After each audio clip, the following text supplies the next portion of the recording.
Next up, we have David Zell from the Bitcoin Policy Institute. Do you have slides? Just riffing. All right. ビットコイン政策機関の David Zell, your co-founder. Co-founder から、最後のスピーチを、していただきます。This is our last speech of the day. So one more time for David Zell. Thank you.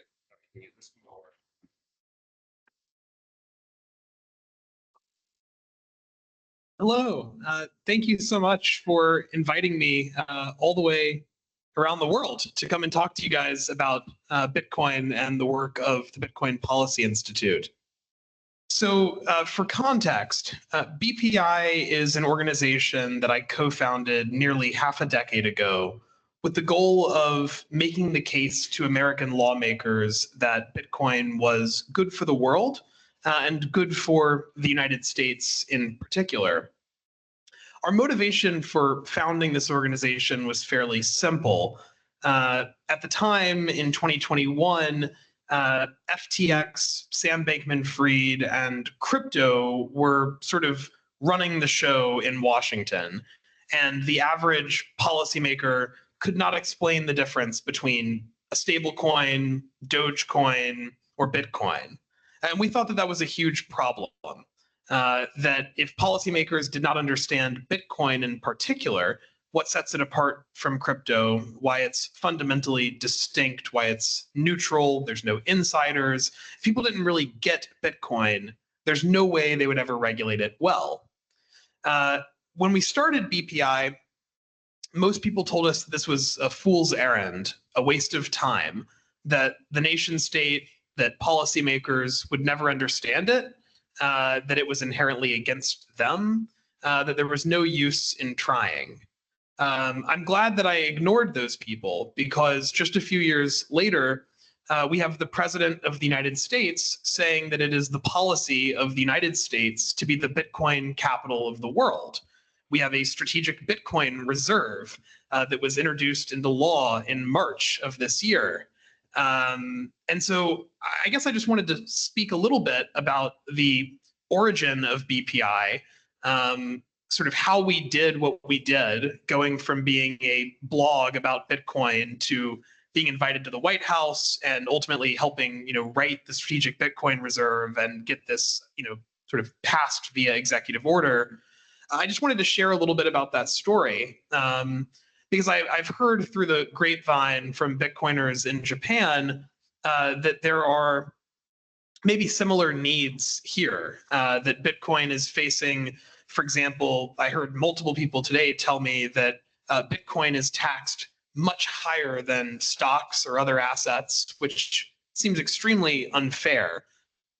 And so, yeah, my hope is that by the end of this talk, maybe I can share some of the lessons that I've learned, some of the mistakes that we made, and hopefully inspire some of the Bitcoiners here to think about how they can, interact with the state, with their government, and maybe have a positive impact on Bitcoin. So I guess where I'd start with this is the fundamental sort of misconception that I think a lot of Bitcoiners have, which is that you don't need to talk about or talk to the government, that Bitcoin is cypherpunk, that we can just ignore the state and live out all of our fantasies in code and technology. I think that is a pretty misinformed perspective, and a lot of the early cypherpunks would agree with me. I think technology and society are two sides of the same coin. It's not enough to build, for example, privacy-preserving technology, as Eric Hughes once pointed out. You have to convince people that privacy is worthwhile, or that it's worth defending. And so I guess where I would start would be to say that Bitcoin is impossible to ban. The government can't really hurt Bitcoin, but it can definitely hurt you. It can definitely make your life as a Bitcoiner more difficult. And maybe you're already seeing that via taxation or other things. So I guess the first thing I would say is that it's not anti-cypherpunk to talk to the government about Bitcoin. In fact, it's, I think a fairly cypherpunk thing to do. I have no idea how you should go about talking to the Japanese government about Bitcoin. That is not I don't know. That's for you, that you guys know way more about that than me. But I can definitely tell you what we did in the United States. And maybe some of this is helpful. So when we started, like I said, it was 2021. Bitcoin was extremely underrepresented in Washington. Everybody was just focused on sort of altcoins and crypto and FTX. So the first thing we did was try to get more credible voices. So I scoured the internet for academic articles from every discipline you could imagine, whether it was economics, electrical engineering, philosophy, law, trying to find every professor in the US who had ever written about Bitcoin. Turns out there were many of them. And then from there, I tried to find the ones who were not making fun of it, which was a little harder because most of the academic research on Bitcoin at the time was either very dry and neutral or was overly outright negative and hostile. But after sort of months of this research, I found, maybe 40 or 45 professors in the United States who had written positively about Bitcoin. And so I emailed all of them. Most of them responded. I set up meetings with all of them. And after, meeting sort of one-on-one with all of these professors, I came away with, I think, 12 people who said that they were willing to be on a website called the Bitcoin Policy Institute, right? It didn't exist. We had no funding. We were just sort of making it up as we went along. But the first thing that a think tank needs are credible messengers, people who have, because at the time I was 21. So I was like, okay, the government's probably not going to listen to me, a junior in college, tell them what Bitcoin is. So step one is, get some old people with gray hair, slap them on the website, and ideally have them be people who are actually smart and know something about Bitcoin. So we did that. We got 12 professors in the US who were pro-Bitcoin on our website. And from there, we started publishing blog posts, articles, white papers, and we started just going to DC. Again, I don't know how this works in Japan, but in the United States, it's fairly easy to meet with lawmakers' offices. The problem is that when you start out, they'll just have you meet with the summer intern. So I was flying to DC, meeting with people who were also 21 and had no power and influence. And, I was trying to tell them what they should do. They were like, yeah, we'll do that. And of course, they didn't. But, we just kept trying over and over again. I think in that first year, we met with maybe 150 congressional offices. We printed out little one-pagers and sort of little dictionary things of defining what is Bitcoin, what is cryptocurrency, how is Bitcoin different from FTX coin, whatever. And I would say the biggest thing we did was just tell the truth repeatedly. Then really everything changed for us when FTX blew up, because every other organization in Washington was on their payroll. So every other person in DC who was talking to government about crypto had all been saying that Sam Bankman-Fried was a genius and that crypto was amazing, that Bitcoin was outdated and bad for the environment. And then overnight, all of these people lost all of their credibility. And that's when, for the first time, because I'll never forget this, it was a year and a half of just sending email after email, hey, can we talk to you about Bitcoin? Can we talk to you about Bitcoin? But in the weeks following the collapse of FTX, it was the first time that policymakers and senators started emailing me. It started going the other way. Hey, 6 months ago, you met with my office and said FTX was a scam. How did you know that? Could you come back and talk to us about Bitcoin? And so, yeah, the organization like BPI has grown a lot since those early days. But I think the best decision that I think we made was to commit very early on to a set of principles from which we've tried very hard, and I think successfully managed to avoid violating. First of all, we tried very hard to never talk about the price of Bitcoin. Our view and the sort of advocacy that we did was what we called price agnostic. Like, our goal was not to convince lawmakers that Bitcoin would become more valuable over time, but that whether it was $1 or $10 or $100,000, that the network and the value of a sort of permissionless peer-to-peer digital bearer instrument was incredible for human flourishing, for freedom, for civil liberties, for democracy. So we never tried to promote Bitcoin as an investment, but rather to focus on it as an asset and as a network. The very existence of it was just amazing and good. The second thing I think we focused on that I think was sort of set us apart and put us in a position to be, invited by the White House and, to meet with all of these lawmakers. We just tried to really meet people where they were. I think a lot of Bitcoiners, and maybe some of you have been this person or you've been on the receiving end of this pitch, but somebody finally says, okay, I'll hear you out. What is this Bitcoin thing? Why is it cool? And you immediately are like, well, in the Isle of Yap and hundreds of years ago and blah, blah, blah, blah. And it's just like drinking out of a fire hose. And the truth is, not everybody is going to be a hardcore libertarian. They're not going to believe all of the same things as you. Everybody sort of cares about their own thing.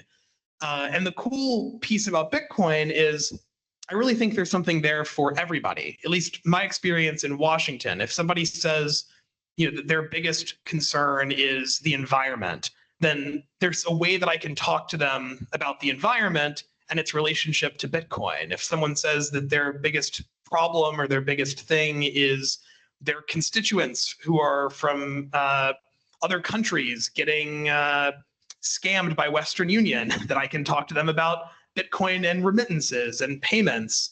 But yeah, I think the second big lesson is just listening. And rather than trying to go pitch the whole Bitcoin thesis in one meeting, figure out what it is that your leaders and your elected officials care about, and sort of humbly and gently explain how maybe Bitcoin can relate to one of those issues or more of those issues. And then, yeah, I think the third thing that we did well was, not being a trade organization. So we're sort of a completely independent nonprofit. We have no corporate mandate. We don't try to make money. We're not beholden to any one part of the Bitcoin ecosystem. And I think that is a real superpower, at least in the United States. Most of the organizations that do crypto lobbying, they struggle because they have to represent the interests of the exchanges, or they have to represent the interests of the miners, or whatever it is. And politicians and policymakers know that. They know that they're speaking to an industry organization. And so there's a certain level of mistrust and belief that if you're representing an industry, that you're going to be maybe less than truthful. Whereas from our perspective, or the way we're set up is as a think tank. So we work with academics, we give grants to institutions and to professors who write research on Bitcoin. And so we're able to come to policymakers in America and say, we're not representing an industry. We are independent researchers who, because of our research, feel very strongly about Bitcoin, and we're here to help. We're here to answer your questions. We're here to help you craft policy. We want to be a resource for you. And so maybe that's the last, I think, thing that we do differently than a lot of other organizations. We try to build relationships and genuinely try to like help lawmakers, right? Instead of coming in and just demanding, we want this and you need to do this. We kind of try to recognize that, there's value in building relationships over the course of years. And because of the time that we've spent, over the past 4.5 years, helping lawmakers, helping answer their questions, helping review their legislation, that if you do that stuff long enough, eventually people will turn around and say, what can we do for you? You've been so helpful over the years. What do you want to see? And so, yeah, I think kind of advocating with humility and trying to add value before you ask for things has been really, really helpful as well. So yeah, I guess the reason I'm here, and huge shout out to Koji, thank you for inviting me to come all the way to Tokyo, is I've noticed in the past maybe 6 months or a year, all sorts of international organizations related to Bitcoin advocacy have started. A bunch of them are actually called Bitcoin Policy Institute, but they have no affiliation with my organization.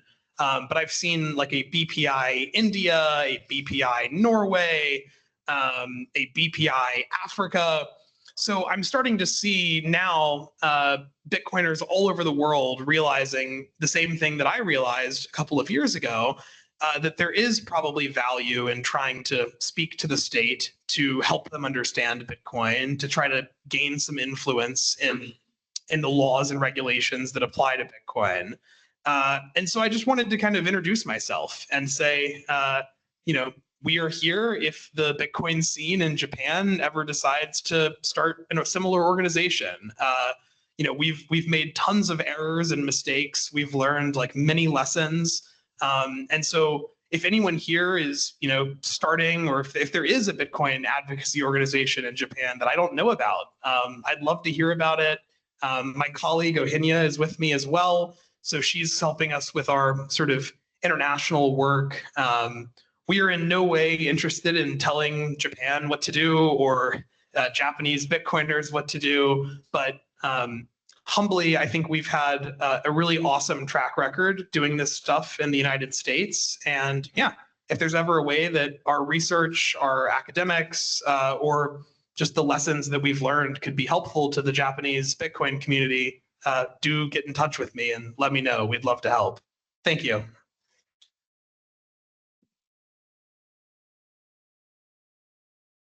Some questions? Sure. All right, let's take some questions. Anyone? All right, in the back.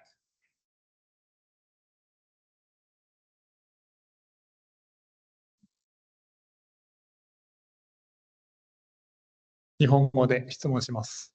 3つ質問します。1つ目。もし民主党がまた政権を取り返したら、アメリカの政策は大きく変わるでしょうか、変わらないでしょうか。2つ目。テザーがすごく強いと思うんですけれども、昔私たちの界隈ではテザーはかなりリスクのある存在だというふうにみんな思ってきたと思うんですが、最近はみんなテザーについてかなりポジティブだなと思っています。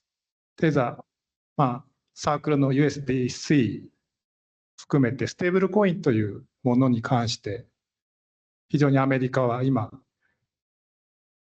前向きですけれども、ビットコインにとってこのステーブルコインというものの存在はポジティブなものなんでしょうか。最後に3つ目。トランプの一族がアルトコインを発行してかなりやばいことをやってると思いますが、あれに関してはどう思いますか。以上です。All right, I'll briefly translate. Three questions. The first one is, if the Democrats win in 2028, how big of an effect do you think that'll have on Bitcoin, the US's Bitcoin policy? Second question, your thoughts on stable coins, whether you think those recent developments are a positive for Bitcoin, and specifically within that, your thoughts on Tether, which historically has been viewed as somewhat risky, but now they seem to be a very powerful player, even in the US. And then third question, your thoughts on Trump's crypto activities, issuing a meme coin, that sort of thing. Okay, so those are all really good questions. So the first question was, what happens if the Democrats win in 2028? Yeah, I think that the partisan turn of Bitcoin in the United States is quite regrettable. What makes me, I think a lot of people have the view that if the Democrats win, things will be bad for Bitcoin because the Republicans have become so pro-Bitcoin. I'm not sure that that's true, namely because it's so widely held now. I mean, it's like 1 in 5 Americans own Bitcoin.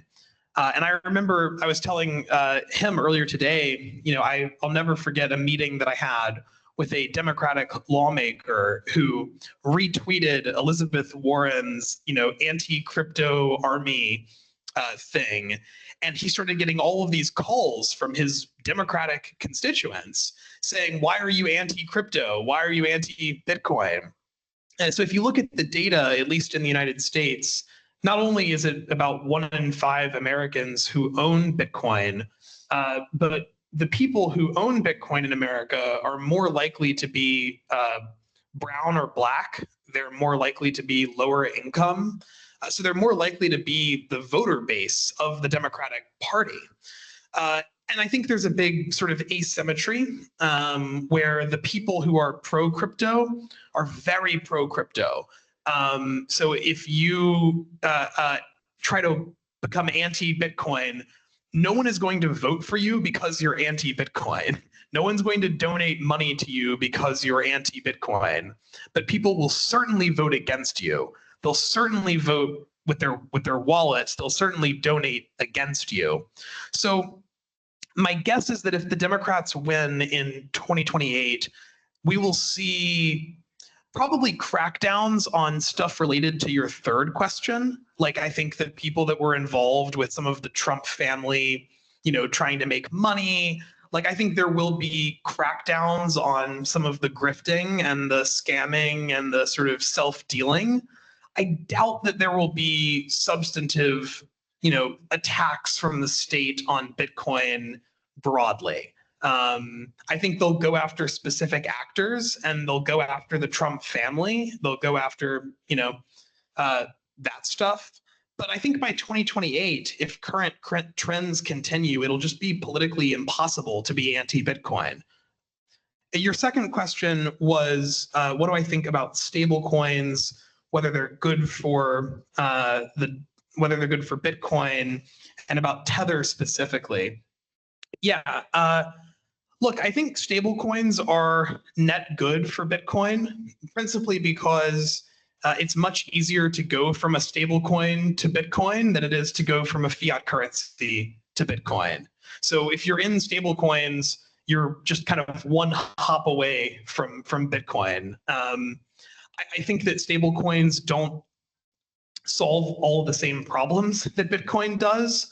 But the truth is, until most people learn more, when they're looking for stablecoins internationally, I think they're looking for stability, right? Like, a lot of the demand for USDT internationally is from people whose domestic currencies are unstable or losing value very rapidly.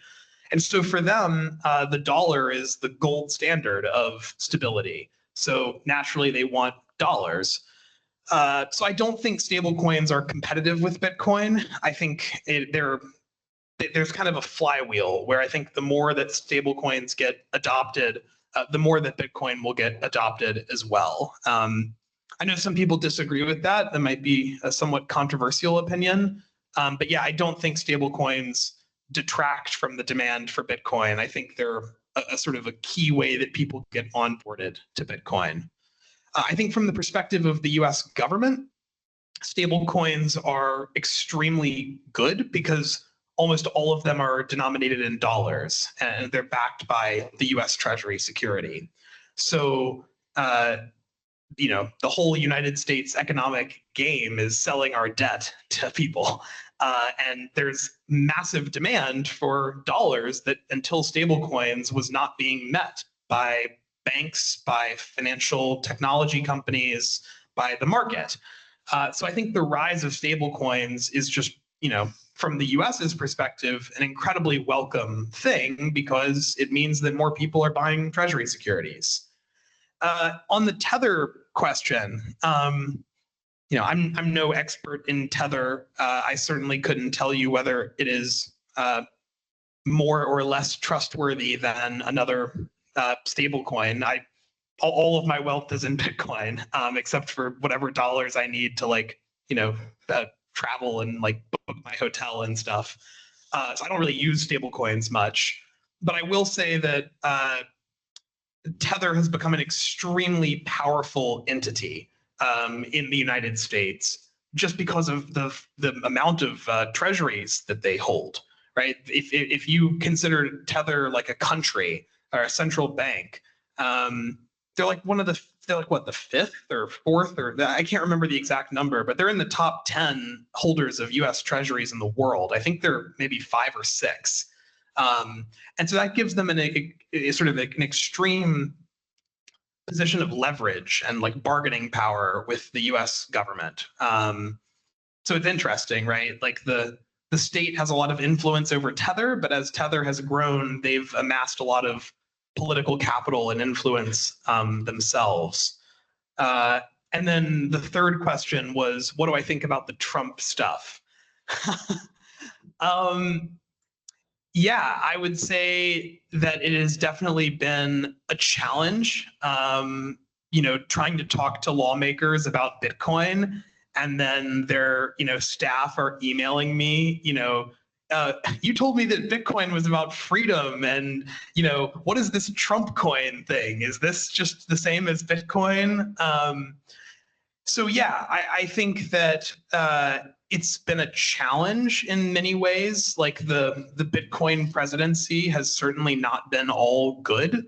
I think all of the Trump stuff that he's done with crypto has, at the very least, created an opportunity for education, right? Because every time a lawmaker asked us about Melania coin or Trump coin or World Liberty Financial, each of those questions was just another opportunity to explain why Bitcoin is fundamentally not that, and say, these things have a group of insiders. They were created by people that we know. Their supplies can be altered and changed. Bitcoin has no insiders. It has no CEO. Its supply can't really be changed or altered. So, I guess that's the optimistic spin, but your questions are all very good. And yeah, I do think that the way that the Trump administration has dealt with crypto, there will be some consequence to that. I think it's just kind of like a law of nature or physics, right? What comes up must come down. I think that, to your point, if Democrats take power again, I suspect that it is those things that will be the target of enforcement and backlash, and hopefully not Bitcoin, the protocol itself.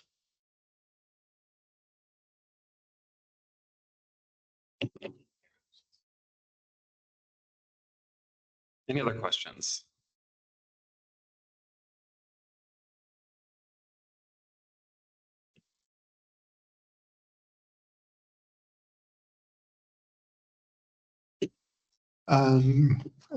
This must be completely off the topic, just a distraction, but I'm just curious how you can know FTX fakes.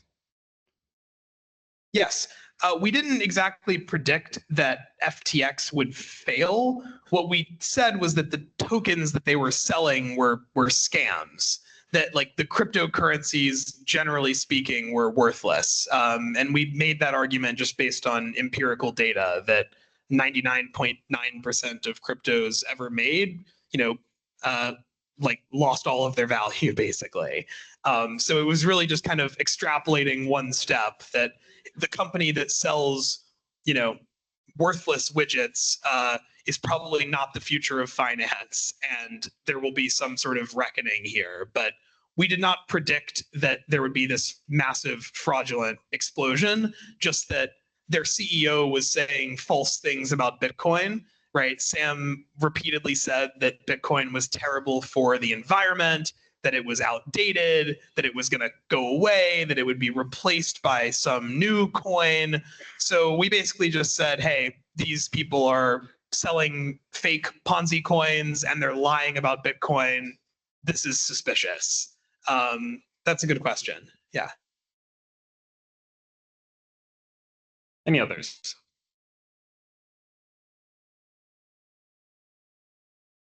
So there are other think tanks in the US other than Bitcoin Policy Institute. Yeah. And in general, how does the legislators or administration decide who to trust? And what's your relationship with other think tanks or lobbying organizations? Like there is, for example, Coin Center, which is another kind of famous think tank. Yes. Yeah. Do you communicate with other organizations often as well? And what's the relationship? Like, is it competitive, more friendly? Great question. Coin Center, actually, we're in the same office building. So I see them at like the coffee filter or the coffee station like every day, basically.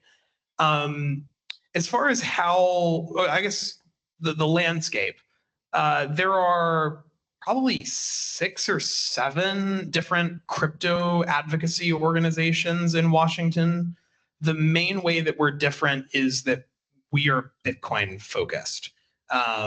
So every other organization in DC is focused on cryptocurrencies broadly, on Ethereum, on DeFi, on whatever. So our sort of differentiator is being focused principally on Bitcoin. The second way that we're different is that, like I mentioned earlier, we're structured as a think tank rather than as a lobbying organization or a trade group. So we are perceived by policymakers to be a bit less connected to quote unquote industry. As far as how policymakers choose with whom they choose to work, a lot of that is pretty subjective and based on just personal relationships.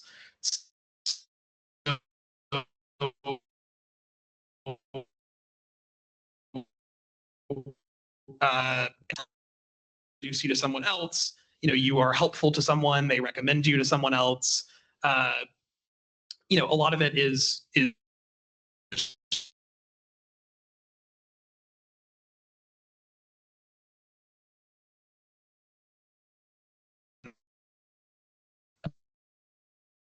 we work most closely with Coin Center because we think that they share a lot of our values, even though they're focused on things that aren't just Bitcoin.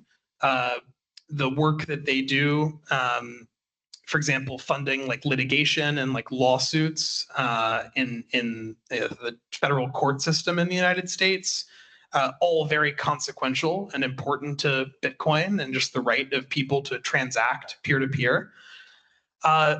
The more crypto-focused organizations we don't really work with. So again, we try to differentiate ourselves as being more of a research organization.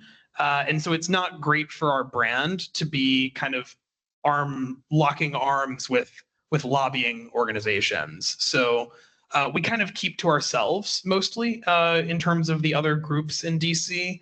But Coin Center is one group that we're big fans of and do work with when it makes sense.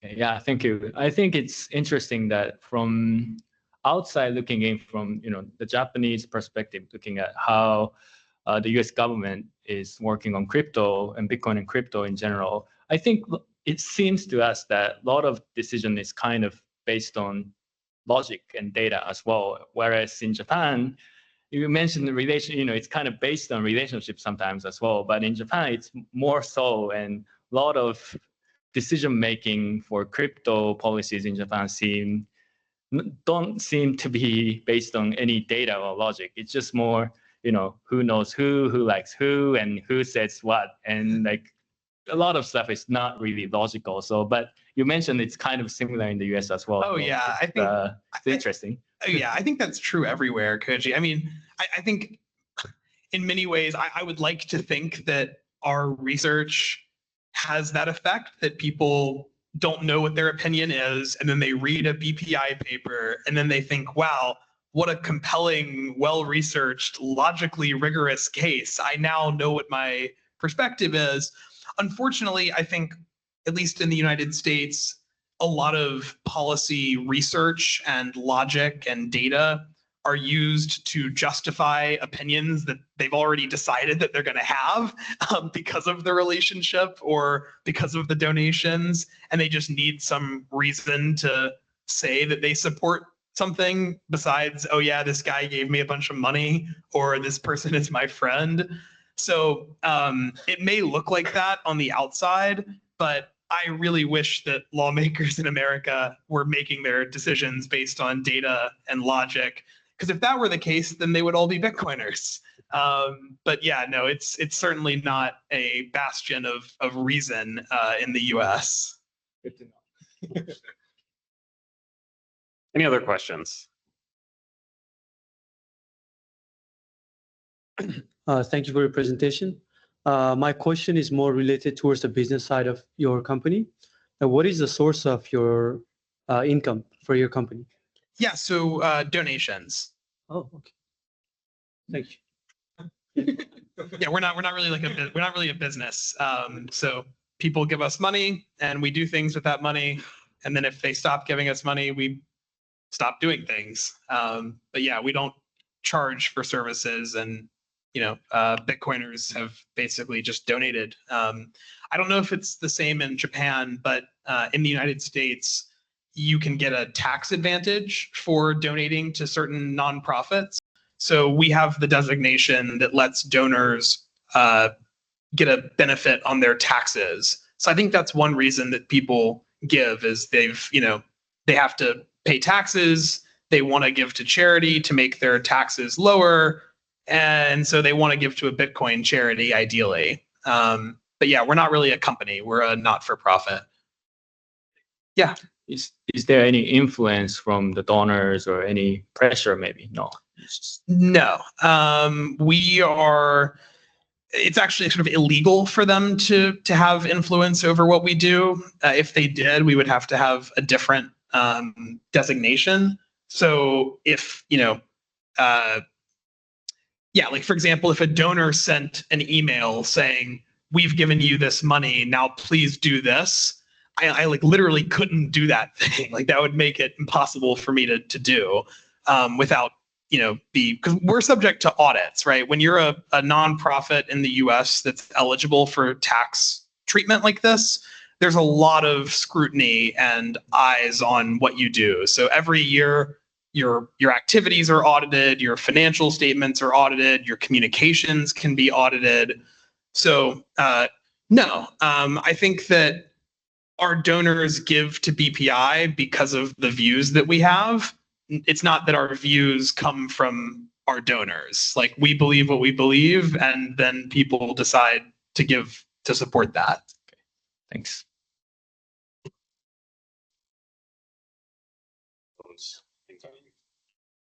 All right, if that's all the questions, then ありがとうございます。